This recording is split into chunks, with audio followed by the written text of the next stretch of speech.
বৌভাতের দিন সকালে রোশনির বড় পিসি অনেক আশা নিয়ে নেমন্তন্ন করতে এসেছিলেন। খুব বিনীতভাবে অন্নপ্রাশনের কার্ডটা রোশনির শাশুড়িমা আত্রেয়ী দেবীর হাতে দিয়ে বলেছিলেন, দিদি, আমার নাতির 4 তারিখ অন্নপ্রাশন্ন, আপনাদের সবাইকে কিন্তু ওই দিন আসতেই হবে। রোশনির শাশুড়িমা মৃদু হেসেছিলেন। এ তো খুব আনন্দের কথা, কিন্তু ওরা যাবে কি করে? অষ্টমঙ্গলায় তো 5 তারিখ যাবে। রোশনির বড় পিসি একটু অবাক হলেন। অষ্টমঙ্গলার সাথেই না যাওয়ার সম্পর্ক খুঁজে পেলেন না। আরও একবার বোঝাতে গেলেন, দিদি, এটা তো আমার বাড়ির অনুষ্ঠান। রোশনি, অনুপম তো আমার ভাইয়ের বাড়ি যাচ্ছে না, আপনি তো সঙ্গে থাকবেন। ঠিক এরকম হাসি মুখে নিয়ে রোশনির শাশুড়ি বললেন, কিন্তু আমাদের বংশে যে নিয়ম নেই, অনুপমের বাবা নেই বলে তো নিয়ম ভাঙতে পারি না। আমার ছেলে বউয়ের অমঙ্গল হোক কি করে চাই বলুন তো? কিন্তু মান্তু যে ভীষণ বাচ্চা ভালোবাসে। আমার নাতি হওয়ার পর থেকেই যখনই সময় পেত আমাদের বাড়ি চলে আসতো, বাচ্চা কোলে নিয়ে বসে থাকতো। সবাই আসবে, হই হই হবে, ওর যে বড্ড মন খারাপ হবে। তাছাড়া নতুন মেয়ে জামাইকে সবাই দেখবে। রোশনি তখনও হাল ছাড়েনি, বড় পিসির উপর ভরসা আছে। উদ্গ্রীব চোখে শাশুড়ি মায়ের মুখের দিকে উত্তরের আশায় তাকিয়েছিল। চেয়ার থেকে উঠে পড়লেন আত্রেয়ী দেবী। মিষ্টি হেসে বড় পিসির গায়ে হাত রাখলেন। প্রসঙ্গটা বাদ দিন, ওই যে বললাম অমঙ্গল। মুহূর্ত অপেক্ষা না করে আত্রেয়ী দেবী ভেতরের ঘরে চলে গেলেন। ফ্যাল ফ্যাল চোখে তার দিকে তাকিয়ে থাকলেন রোশনির বড় পিসি।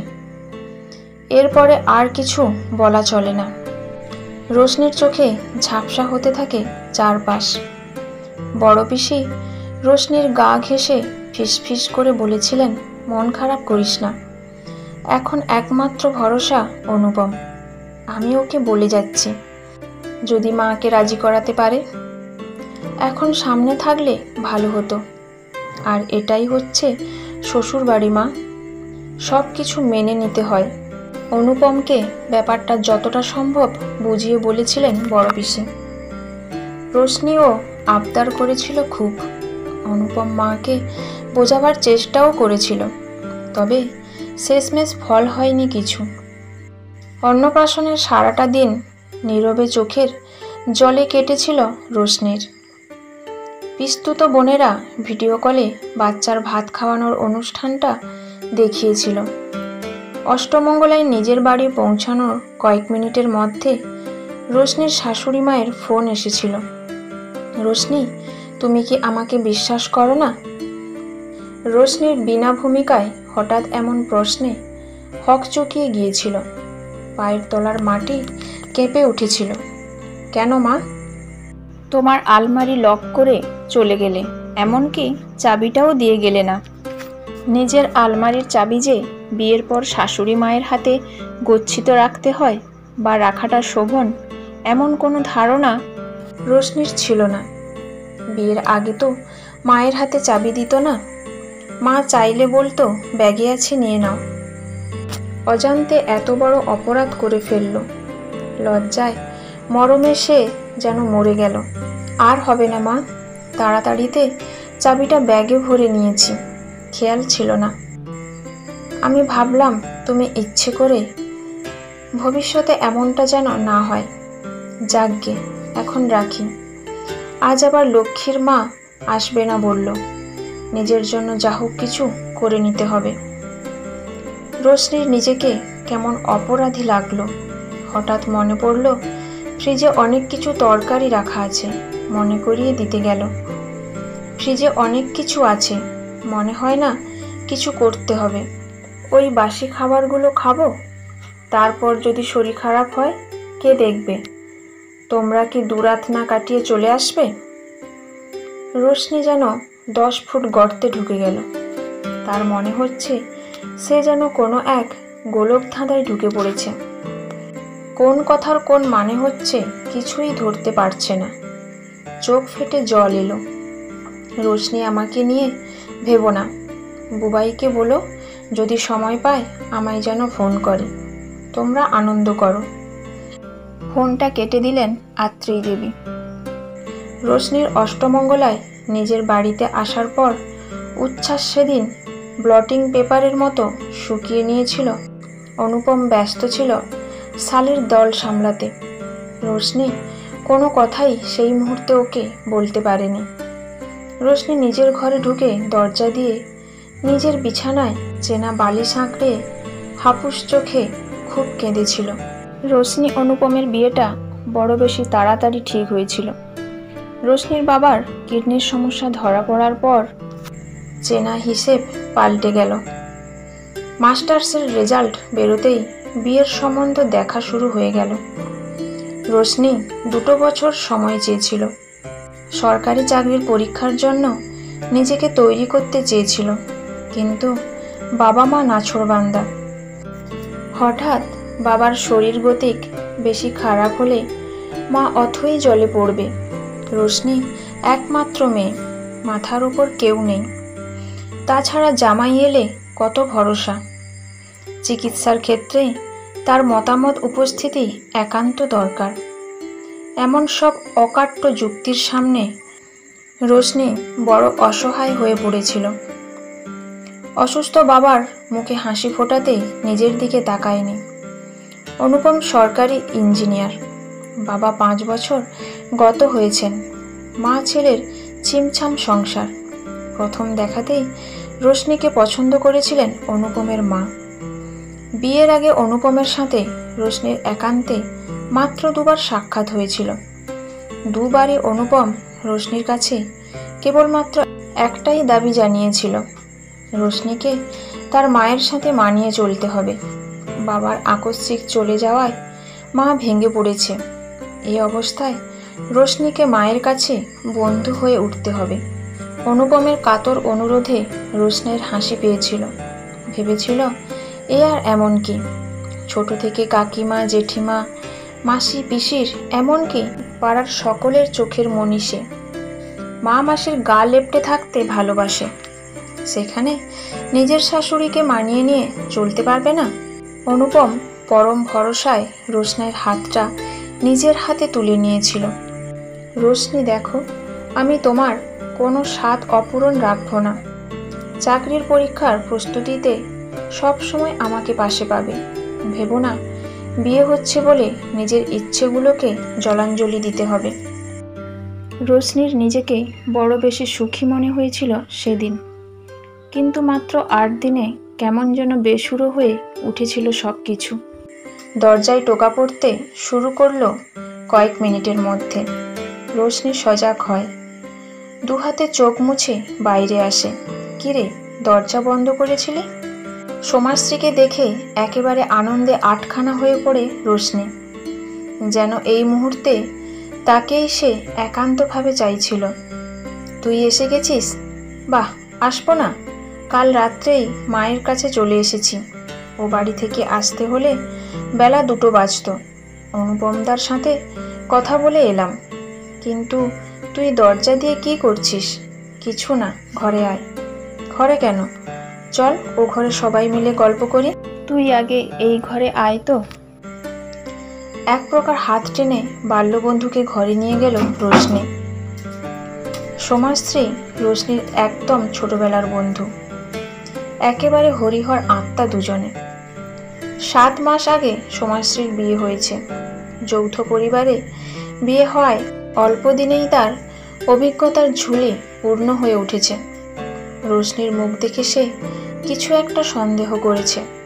হ্যাঁ রে মাম্পি, অনুপমদার সাথে তোর ঝগড়া হয়েছে? তোর মনটা খারাপ লাগছে? রোশনি একটু ঘাবড়ে যায়, যদিও জানে সোমার কাছ থেকে কিছু লুকানো তার সাধ্য নেই। সেই ছোটবেলা থেকে কোনোদিন কিচ্ছু লুকাতে পারেনি সে। তবু চেষ্টা করলো। না রে, সেসব নয়। তাহলে কি, ভালো লাগছে না ও বাড়িটা? না না, তা না, কিন্তু কেমন যেন সব গুলিয়ে যাচ্ছে। কোন কথার কোন মানে হচ্ছে বুঝতে পারছি না রে। কোনটা ঠিক কোনটা বেঠিক সব তালগোল পাকিয়ে যাচ্ছে, ভয় করছে।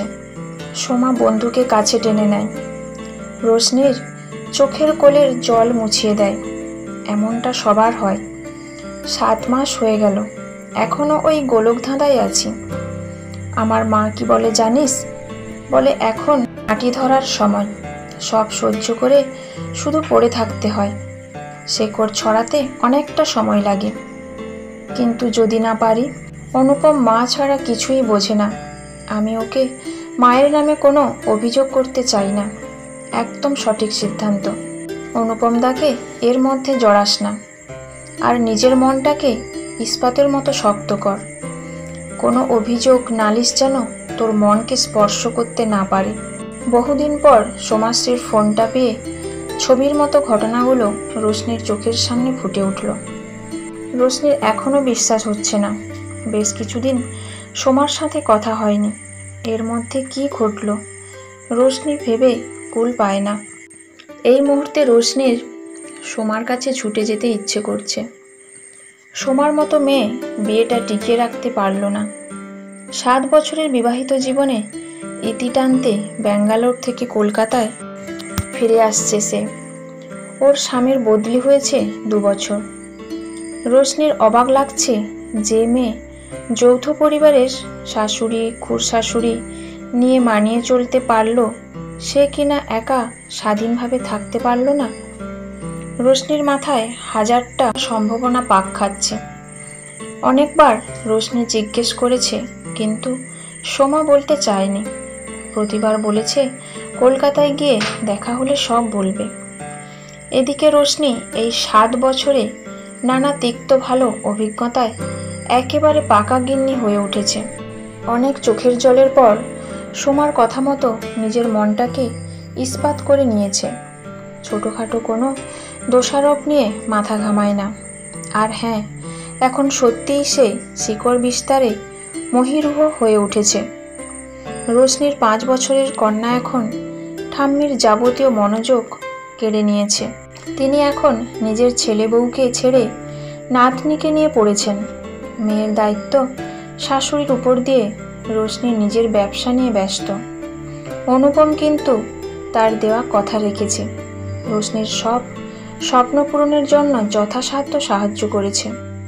রোশনিকে বুঝিয়েছে সরকারি চাকরি না পেলে ভেঙে পড়ার কিছু নেই, নিজেকে প্রতিষ্ঠিত করাই শেষ কথা। যাই হোক, প্রায় 1 মাসের চেষ্টায় রোশনি সোমাকে দেখা করাতে রাজি করতে পেরেছে। এক ছোট রেস্টুরেন্টে দুজনে মুখোমুখি বসল। রোশনি অবাক চোখে তাকিয়ে থাকে সোমার দিকে। বছর 2 পর দেখছে, কি ভীষণ পাল্টে গেছে। শরীর শীর্ণকায়, চোখের তলায় কালি, চোখের দৃষ্টিতে অদ্ভুত নীরবতা। সাজ পোশাক একেবারেই সাদামাটা। রোশনি অস্থির হয়ে উঠেছে। সোমা, তোকে এমন লাগছে কেন? চেহারার এমন দশা কেন? বেশ কিছুক্ষণ থেমে হতাশ মাখানো গলায় সোমা উত্তর দেয়, আর চেহারা, এখনো বেঁচে আছি এই ঢের। কেন, কি হয়েছে? থরথর করে সোমার ঠোঁট দুটো কাঁপছে, গলার স্বর কান্নায় বুঝে আসছে।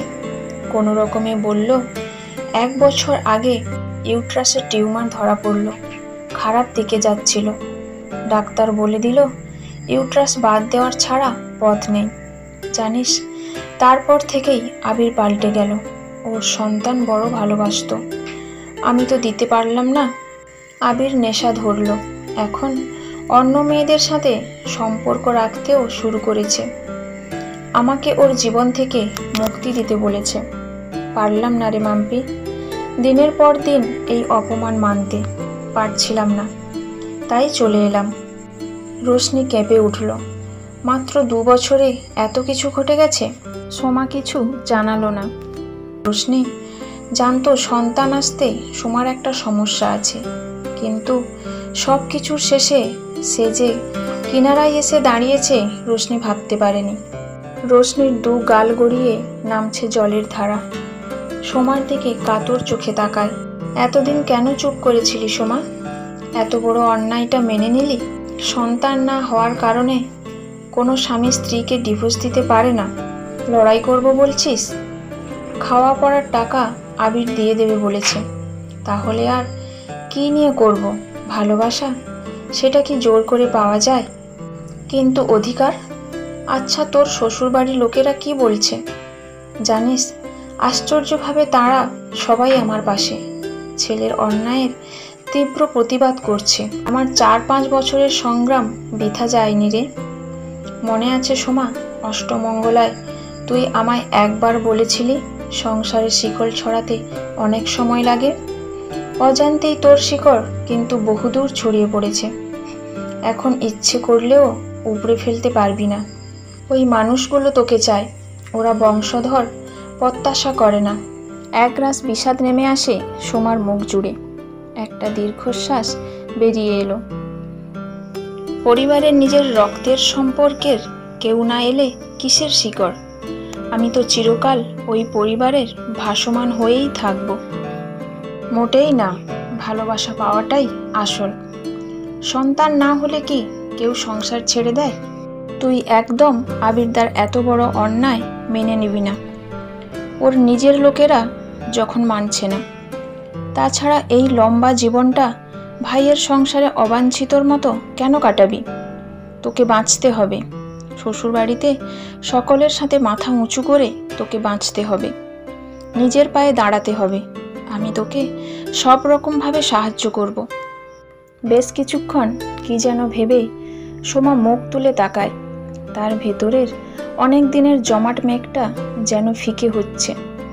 ঝাপসা দু চোখে মৃদু আলো ফুটে উঠছে। কেন সে আবিরের অবহেলায় এতটা কাতর হয়ে উঠেছে? কেন একবারও ভাবেনি তার এমন একটা বন্ধু আছে? রোশনির কথাগুলো তাকে যেন খাদের কিনারা থেকে প্রাণপণে টেনে তুলে আনছে।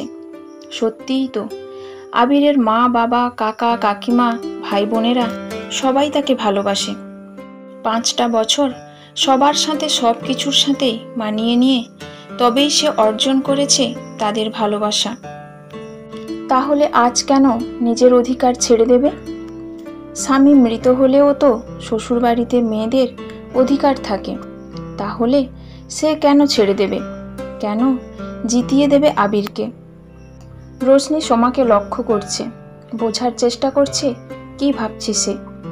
তারপর পরিবেশটা হালকা করতে অস্থির হয়ে বলে উঠল, এই সোমা, আমার কিন্তু খুব খিদে পেয়েছে, কি খাবি তাড়াতাড়ি বল। সোমা মৃদু হাসি নিয়ে বলল, আমি কিন্তু খাওয়াবো, কি খাবি বল। কতদিন রেস্টুরেন্টে খাইনি, আজ খাবো। রোশনি এক দৃষ্টিতে তাকিয়ে আছে বন্ধুর দিকে। তাকে সে সেই কোন ছোটবেলা থেকে চেনে, কত রূপে কত অনুভূতিতে আলাদা আলাদা ভাবে দেখেছে, কিন্তু আজ যেন নতুন ভাবে দেখছে। রোশনির চোখে সোমা যেন হাল ভাঙা সেই নাবিক, যার চোখে হঠাৎই অনন্ত সমুদ্রের মাঝে দারুচিনি দ্বীপ ধরা দিয়েছিল।